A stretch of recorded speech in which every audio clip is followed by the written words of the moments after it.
நீங்க நாசமா போயிருந்தாலும் பரவாயில்ல, போயிட்டு போகுது. உங்க குழந்தைங்களுக்கு சின்ன வயசுல இருந்தே கொஞ்சம் தேவாரம், திருவாசகம், உபனிஷத், சூக்தங்கள் மெமரைஸ் பண்ண வைங்க.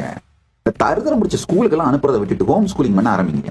வீணா போன ஸ்கூலுக்கு போய் அங்க பியர் பிரஷர்ல அந்த ஈகோ சிஸ்டத்துல மாட்டிக்கிட்டு இந்த பசங்க அதே மாதிரி அந்த மத்த பசங்க பண்ற மாதிரியே எல்லா பழக்கத்தையும் கத்துக்கிட்டு நாசமா போகுதுங்க.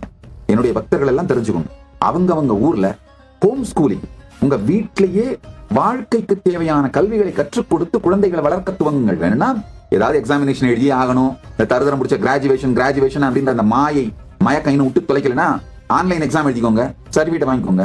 இப்பெல்லாம் ஏஐ வந்துருச்சுங்கயா, யூடியூப், ஏஐ, சோசியல் மீடியா, எல்லா விதமான நாலேஜுமே எக்ஸ்பர்டைஸுமே டெமோக்ரட்டைஸ் ஆயிடுச்சுங்கயா. இந்த ஏற்கனவே இருக்கிற சிஸ்டத்துக்குள்ள போய் மாட்டிக்கிட்டு அழிஞ்சு போகாதீங்க. நான் சொன்னா எல்லாரும் கேட்பாங்களா எனக்கு தெரியாது, கேட்கறவங்களுக்காக சொல்றேன், அவ்வளவுதான். 46 மினிஸ்ட்ரி நடத்துறீங்க, அத்தனையும் இந்த ஒத்த பிரெயினுக்குள்ளதான். கொஞ்சம் இந்த தேவாரம், திருவாசகம் இதெல்லாம் மனப்பாடம் பண்ண வச்சுட்டீங்கன்னா குழந்தைங்கள அபாரமான மெமரியும், பல ஆயிரம் பேருக்கு வேலை கொடுக்கிற வாழ்க்கையை தன்னைத்தானே அமைத்துக் கொள்ளுகின்ற அறிவு ஆற்றலாக வெளிப்படுங்கயா. அதுதாங்க மிகப்பெரிய சொத்து.